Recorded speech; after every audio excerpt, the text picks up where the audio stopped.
Euzu billahi mineşşeytanirracim. Bismillahirrahmanirrahim. Ölüm, insanın qaça bilmədiyi, lakin ən çox unutduğu həqiqətdir.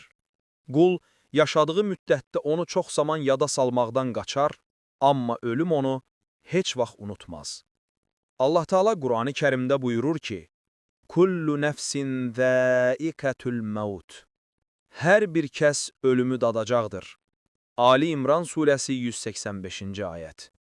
Bu dadımın necə olacağı isə, insanın bu dünyada yaşadığı iman, itaət və günahlarla sıx bağlıdır. Canın alınması sadəcə həyatın bitməsi deyil, əksinə, əbədi aqibətin açılmasıdır.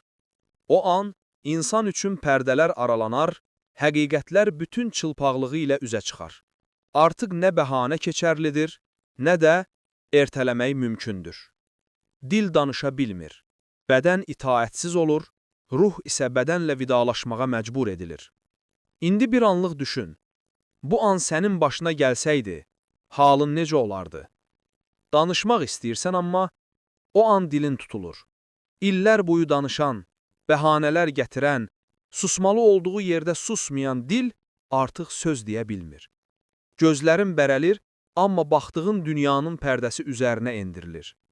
Sənin üçün tanış olan səslər uzaqdan gəlirmiş kimi zəifləyir. Dünya yavaş-yavaş səni tərk edir, sən də dünyanı.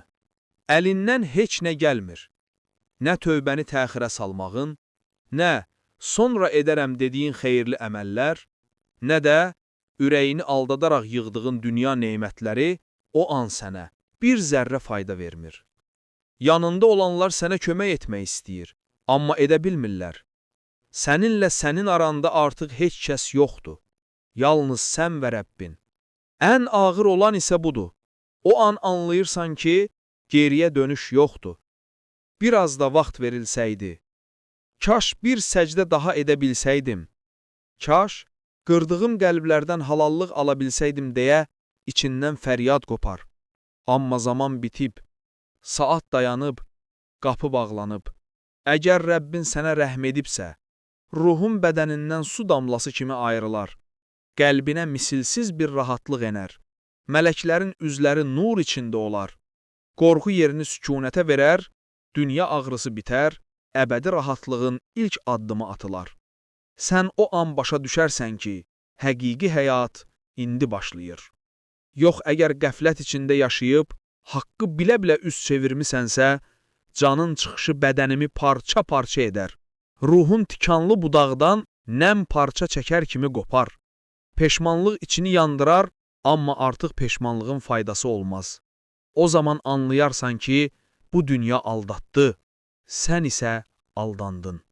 Bu səhnə hər birimizin qaçılmaz sonudur. Zəngin fəqir, gənc qoca, mömin günahkar, hamı bu anı dadacaq. Fərq yalnız eşidiləcək o cümlədədir. Ya, qorxma və kədərlənmə, sənə vəd edilən cənnətlə sevin. Ya da, bugün sənə alçaldıcı əzab müjdələnir. Bax, bu səbəbdən insan bu dünyada ikən o an üçün yaşamalıdır. Çünki son nəfəs gəldikdə artıq nə sözün, nə göz yaşının, nə də kaşkilərin bir dəyəri qalmayacaq.